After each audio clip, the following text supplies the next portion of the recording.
JPMorgan really just said that Nikola stock is a buy because of the 25% dip that we saw the other day. And this is exactly why we can't trust mainstream analysts. Let's talk about it.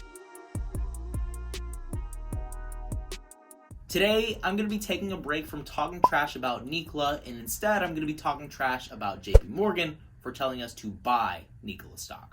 Honestly, I've been thinking about making a series out of this because most of the analysts on mainstream media are pretty trash. So if that's the kind of content that you want to see where I call out different analysts and their bullshit, make sure to like this video and subscribe if you're new to the channel. Today, I'm going to be talking about JPMorgan's buy rating for Nikola stock and why they're completely wrong.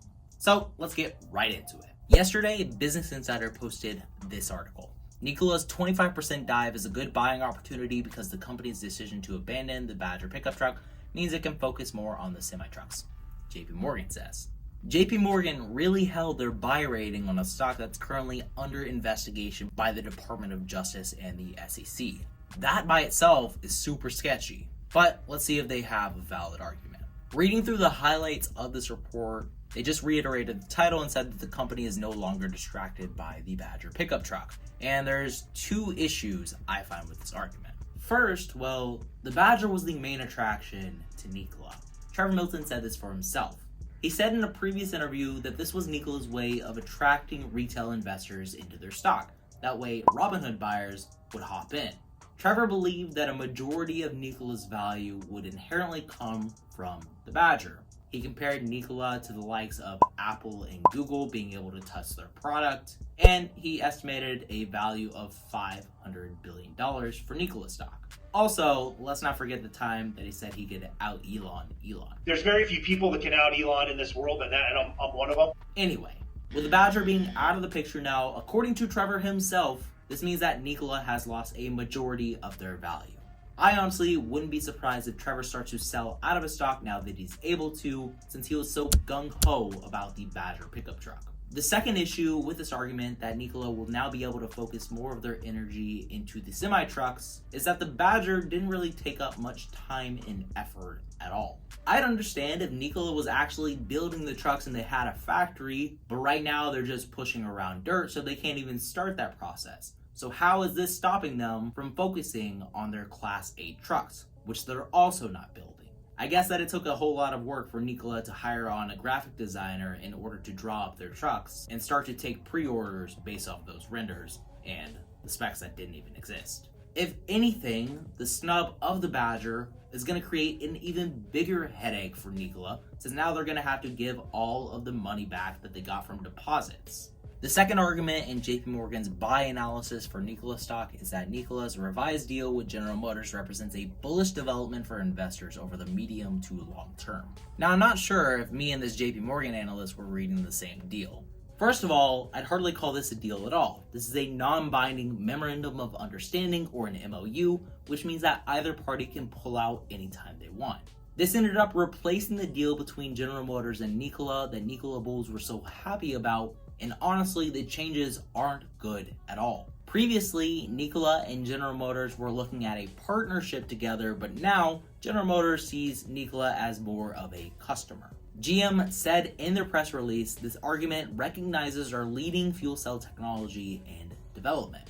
First off, it was very arrogant of General Motors to say that they have leading technology right now. And second, this means that General Motors will be supplying Nikola with their Hydrotech technology. In other words, once Nikola finally has a working truck available, then maybe General Motors will sell them their fuel cells. And best of all, Nikola has to pay upfront for the cost of these cells for however many fuel cells that they might need. And right now, they're already in a ton of debt, they're running low on cash, and they might end up going bankrupt. The JPMorgan analyst further went on to say that the deal looks like a conventional arm's length cost plus contract for General Motors' Hydrotech system. And finally, I found something that we can agree on. If Nikola actually does decide to pay General Motors for these fuel cells, then it's going to be highly profitable for General Motors. But this analyst failed to bring up the profitability for Nikola on this deal, because Nikola isn't getting anything out of this. Another part of the original deal that was left out of the memorandum of understanding was that General Motors was going to take a free 11% stake in Nikola stock. Honestly, I'm pretty surprised that General Motors didn't take them up on this. because this was $2 billion worth of free stock. But I guess that General Motors didn't want to take this risk of tying up their money into a stock that's currently under investigation.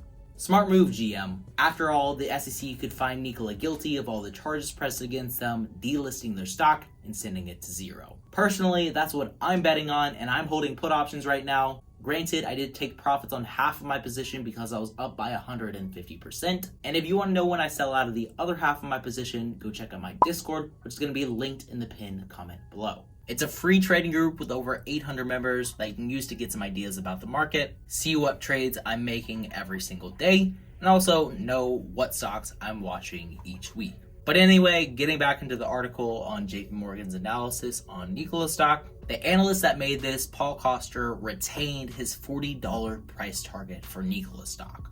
Now, I can't find an exact date for whenever he set this price target, but considering that Nikola stock has fallen over 40% in the last 2 days, I'm really surprised that he would still hold this price target. If Paul Coster really thinks that Nikola stock is going back up to 40 and that's when he's going to sell, he's going to be holding this bag for a pretty long time. Maybe even forever. Just hope it doesn't get too heavy for him. Paul Coster, the analyst who kept this buy rating for Nikola and gave us a $40 price target, doesn't exactly have the best track record. Now, there's definitely a lot worse out there like Gordon Johnson, but Paul Coster doesn't even rank in the top 25% of analysts on TipRanks. Honestly, this website is really great for analyzing analysts because it gives the numbers to you straight up. Paul Coster's success rate is 47%, and the average return of his ratings is 2.4%. Now, at least it's positive, but you're better off putting your money into the S&P 500, which has an 8% yearly return rate, which is nearly 4 times the return of Paul Coster's ratings. In general, most of the analysts that you see on mainstream media are pretty trash, but they still end up getting published. I guess money talks, right? I'm sure that Paul Coster was in some way incentivized to keep his buy rating for Nikola stock, either bag holding the stock for himself, or possibly even being paid off by General Motors or Nikola. But the main takeaway from this is not to trust these analysts and take them at face value. Instead, do your own research. If you read into the new deal that Nikola and General Motors signed and compared it to the last deal that they wrote up back in September, you know that this definitely isn't a bullish development for Nikola. If this was a bullish sign for Nikola stock, why would it sell off 40% in 2 days? People can read in between the lines and spot the bull.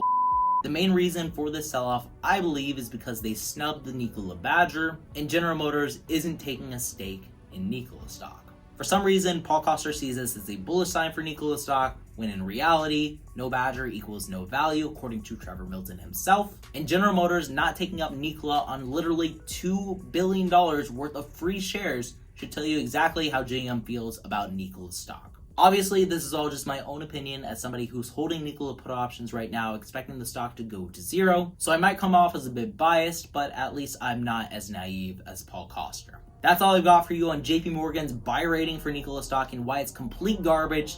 Thanks for tuning in, and as always, remember to stay positive, stay green. I'll catch you in the next one. Bye, guys.